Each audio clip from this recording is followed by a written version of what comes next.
ప్రభునామ స్తోత్రము. మీ అందరికి all night లో కూడుకున్న అందరికి నా హృదయపూర్వకమైనటువంటి వందనాలండి. మా పాప, పెద్ద పాప, నాకు 3 పిల్లలు. పెద్ద పాప చదువుకోవడానికి ఇతర దేశాలకు వెళ్ళాలని ప్రార్థించినప్పుడు అంతా మీకు తెలుసు, ఉదయకాలపు వేకువకాలపు గుంపు ఎంతో ప్రార్థన చేశారు. ఆ అమ్మాయి అద్భుత రీతిగా చదువుకోవడానికి లండన్ వెళ్ళింది.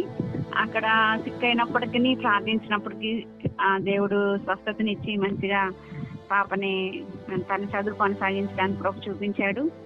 అలాగనే అక్కడ ఒక పార్ట్ టైం జాబ్ కావాలి, ఖచ్చితంగా రిటర్న్ అవ్వాలి అని అంటే అక్కడ కాస్ట్ ఆఫ్ లివింగ్ చాలా ఎక్కువగా ఉంటుంది కనుక వాళ్ళు జీవించడానికి తప్పనిసరిగా ఒక జాబ్ కావాలి. ఆ ప్రభుత్వమే వాళ్ళకి 3 days కాలేజ్ ఉంటుంది, 3 days ఏదైనా పని చేసుకోవాలి అని ఆ ప్రభుత్వమే ఆమోదిస్తుంది అనమాట. అయితే పాప ఎగ్జామ్ రాసింది, వారికి ఒక నెంబర్ రావాలట జాబ్ పొందుకోవాలంటే. అక్కడికి వెళ్ళిన 40 రోజుల్లో ఆ నెంబర్ వస్తుందట. అలాగా పాపకి నెంబర్ వచ్చింది. 40 days తర్వాత జాబ్ కావాలి అనేసి చాలా అందరినీ రిక్వెస్ట్ చేయడం జరిగింది. మన ప్రార్థనా సభ్యులు ప్రతిరోజు వేకునే పాప గురించి, బ్రదర్ గారు ప్రత్యేకంగా పాప గురించి ఎంతగానో ప్రార్థించారు. దాన్ని బట్టి పాప అంటే లాస్ట్ వీక్ పాపకు జాబ్ వచ్చింది, అంటే 3 days క్రితం వచ్చింది. అంతకు ముందే బ్రదరు తెల్లవారుజామున చెప్పారనమాట, పాపకి మేలు చేయబోతున్నాడమ్మ దేవుడు, పాప విషయంలో గొప్ప కార్యం చేయబోతున్నారని వేకువ సమయంలో బ్రదర్ గారు చెప్పారు. విశ్వసించి ప్రార్థిస్తున్నాము. పాప అయితే తనతో పాటు వెళ్ళిన వాళ్ళు 4 ఒకేసారి వెళ్ళారు. 3కి వచ్చిన జాబు తనకు నాకు రాలేదంటే తప్పకుండా దేవుడు ఏది ఇచ్చినా బెస్ట్ది, మంచిది ఇస్తాడమ్మా దేవుడు, నువ్వైతే విశ్వాసాన్ని కోల్పోవద్దు, నువ్వు ప్రార్థన చేయి. అదే రీతిగా చెప్పాము. దేవుడు అంతకు ముందు వాళ్ళ ఫ్రెండ్స్ కొంచెం 4-5 ఇంటర్వ్యూలకు అటెండ్ అయ్యారు. పాప మాత్రము వాళ్ళ ఉన్న ప్రదేశంలో నుండి ఓ పక్కనే ఒక చిన్న దానికి ఆపర్చునిటీ వస్తే ఇంటర్వ్యూకి అటెండ్ అయింది. అది కాకుండా ఇది రెండోది అనమాట. రెండోది పాప ఇంటర్వ్యూకి అటెండ్ అవ్వగానే ఏమీ అసలు క్వశ్చన్స్ కూడా ఏమీ అడగలేదంట. మిమ్మల్ని చూస్తుంటే నాకు చాలా నమ్మకస్తురాలు, నమ్మకంగా ఉంటావు అని అనిపిస్తుంది కనుక నేను నీకు ఈ జాబు మిమ్మల్ని చూసిన వెంటనే నాకు కలిగిన దాన్ని బట్టి నేను ఈ జాబ్ ఆపర్చునిటీ నీకు ఇస్తున్నాననేసి యూకేలో బెస్ట్ కంపెనీ, ఒక 1 of the బెస్ట్ కంపెనీలో పాపకి జాబ్ రావడం జరిగింది.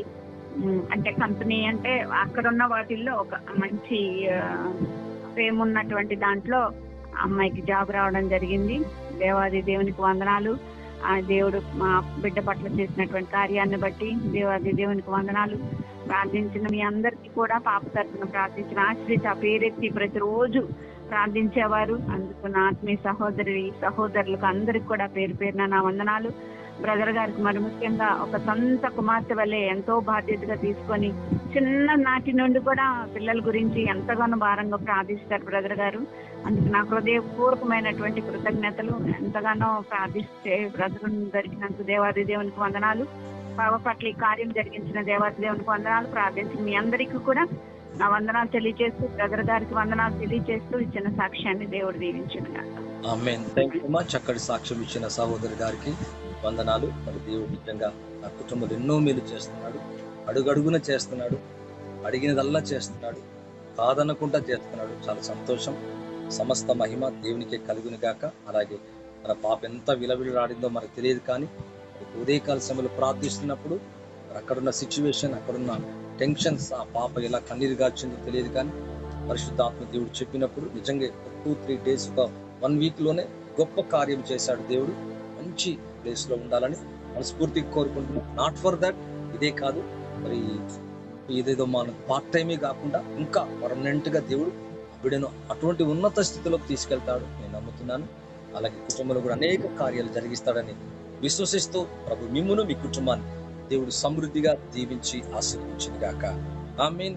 థాంక్యూ. God bless you.